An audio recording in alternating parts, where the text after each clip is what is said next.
Shemoth, Exodus Let them, if there's an issue, said, but behold, they will not believe me, nor hearken unto my voice. For they will say, Yahuwah has not appeared unto you. And Yahuwah said unto him, What is that in your hand? And he said, A rod. And he said, Cast it on the ground. And he cast it on the ground, and it became a serpent. And Moshe fled from before it. And Yahuwah said unto Moshe, Put forth your hand, and take it by the tail.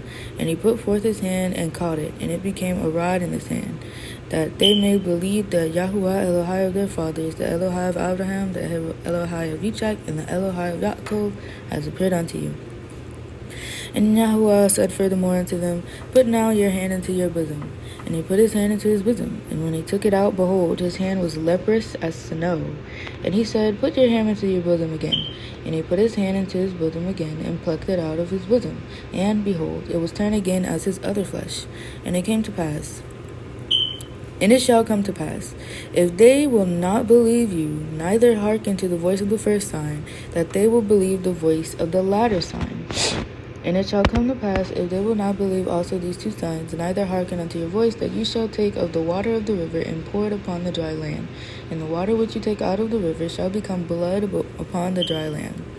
And Moshe said unto Yahuwah, O my Adonai, I am not eloquent, neither heretofore, nor since you have spoken unto your servant, but I am slow of speech, and of a slow tongue. And Yahuwah said unto him, Who has made man's mouth, or who makes the dumb, or deaf, or the seeing, or the blind? Have not I, Yahuwah? Now therefore go, and I will be your mouth, and teach you what you shall say. And he said, O my Adonai, I send, I pray you, by the hand of him whom you will send. And the anger of Yahuwah was kindled against Moshe, and he said, Is not Aaron the Levi your brother? I know that he can speak well. And also, behold, he comes forth to meet you, and when he sees you, he will be glad in his heart. And you shall speak unto him, and put out the words in his mouth, and I will be your mouth, and with his mouth, and will teach you as what ye shall do. And he shall be your spokesman unto the people, and he shall be, even he shall be to you instead of a mouth, and you shall be to him instead of Elohim. And you shall take as his rod in your hand, wherewith you shall do as signs.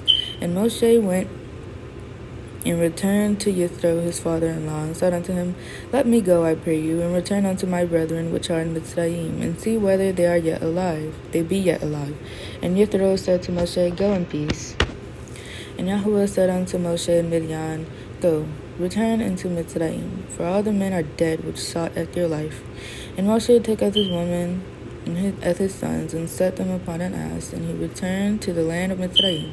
And Moshe took at the rod of Elohim in his hand. And Yahuwah said unto Moshe, When you go to return unto Mitzrayim, see that you do all those wonders before Pharaoh, which I have put in your hand. But I will harden at his heart, and he shall not let at the people go. And you shall say unto Pharaoh, Thus says Yahuwah, Yashara'el is my son, even my firstborn. And I say unto you, Let us my son go, that he may serve me. And if you refuse to let him go, behold, I will slay as your son, even your firstborn. And it came to pass by the way in the end, that Yahuwah met him, and sought to kill him. Then Zipporah took a sharp stone, and cut off at the foreskin of her son, and cast it at his feet, and said, Surely a bloody man are you to me. So he let him go. And she said, A bloody man you are, because of the circumcision. And Yahuwah said to Aaron, Go into the wilderness to meet Moshe. And he went, and met him in the mount of Elohim, and kissed him. And Moshe told Aaron as all the words of Yahuwah who had sent him, and all the signs which he had commanded him. And Moshe and Aaron went and gathered together as all the elders of the children of Yisrael. And Aaron spoke as all the words which Yahuwah had spoken to Moshe, and did the signs in the sight of the people.